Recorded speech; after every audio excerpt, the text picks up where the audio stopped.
You gotta feel bad for Movsar Evloev, right, guys? I mean, it is rare that, a champion calls you out, right? And you're a rightful number one contender, and the champ is like, nah, I want to fight this guy. I really do, and this is a tough matchup, and it does not happen. And not only does it not happen, it happens for a less interesting matchup for a guy that's less deserving. Like, the UFC has really outdone themselves here. I mean, I don't know what's going on lately. Between fights falling through like Ilya and Islam, to the heavyweight division falling to shit, and now we have a featherweight division that I thought was recently blossoming, right? I mean, we saw guys like Diego Lopez coming up, Evloev coming up, and there's just constantly more and more talent being added, right? Patricio Pitbull recently got signed, and I want to say, guys, we're going to talk a lot about how Movsar Evloev was done dirty, but also Volkanovski was done dirty, because if you think about it like this, guys, right? I mean, it turns out, guys, for those of you guys that have been living under a rock, Movsar Evloev, it seemed like he was going to get the title shot, or potentially was up there to get the title shot. It was never really confirmed, but it seems like the UFC is going with Yair Rodriguez, right? Which,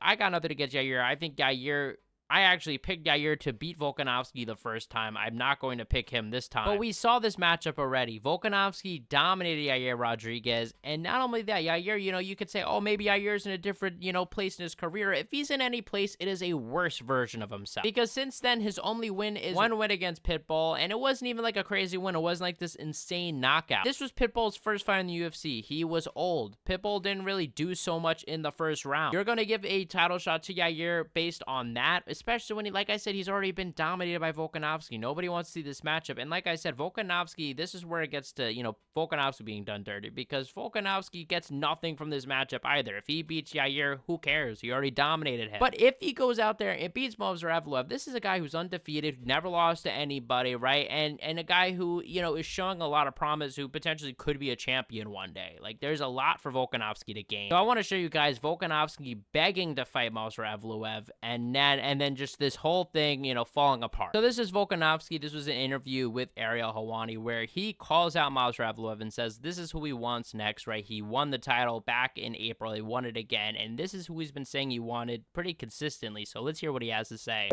I do like that, undefeated record. That I'd love to take that 0. That's what I like. Especially makes for sense. legacy and where I'm at.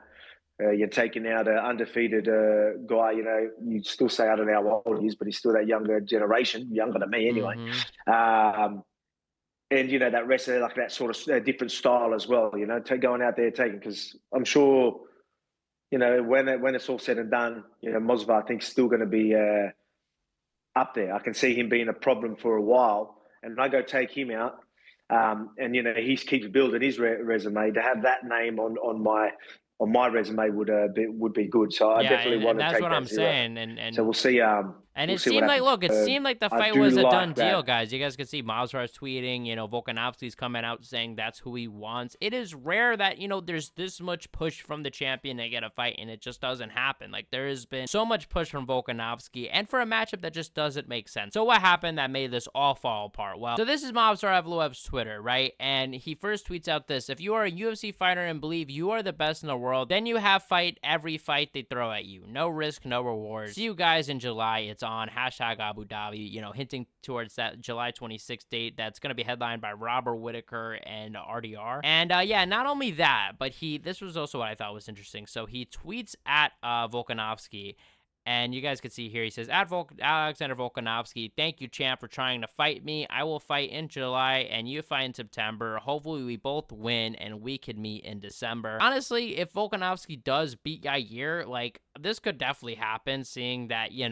Volkanovski wants to be active. But him saying September, we didn't know this, right? This is him saying September. So the fact that he said this is new information to all of us. That is obviously UFC Noche, UFC in Mexico, or potentially in Mexico, because this fight might be canceled. The UFC Noche card might be canceled, and we're going to get into that in a few. But if that is September, and if it is Mexico, and if it is that Mexican theme card, Yair versus Volkanovski main eventing would make sense, seeing Yair is Mexican. I just don't think that fight is like so big that I mean, like, I don't understand. Like, I think that UFC Noche should just be a fight night this year. There isn't this big title fight that should make it a pay-per-view. Like, I'm sorry. I think definitely a fight night, and have it be a dope fight night. You know what I'm saying? Like absolutely, like, have a dope main event, make it some of the, like, the funnest fights you could have, and put it on ESPN. Just have it, you know, like, what are you doing all this for, man? It's just so forced to me. And we're forcing matchups like Yair versus Volkanovski. I would much rather them go to Perth in September instead and have the JDM Islam fight there. I mean, are we serious? And like I said, I want to get into this too, because that is if this Mexico fight is going to happen in September. Because yeah, while we heard that it was going to happen September 13th, there have been a few worrying signs, I think, if you're looking forward to UFC Noche or you're planning to go in Mexico. And this is the smaller piece of evidence I want to show you guys, and it is a tweet from Turkey Al-Sheikh. It says, "We have confirmed the promoter of Canelo versus Crawford will be Sella for Riyadh season." A lot of people were confused by this. Sella is like a company in the TKO brand, so this is most likely still having to do with Dana White. At least I think so. But here's the weird thing. Broadcaster, we have not decided yet, but the date will be Saturday, 13th September.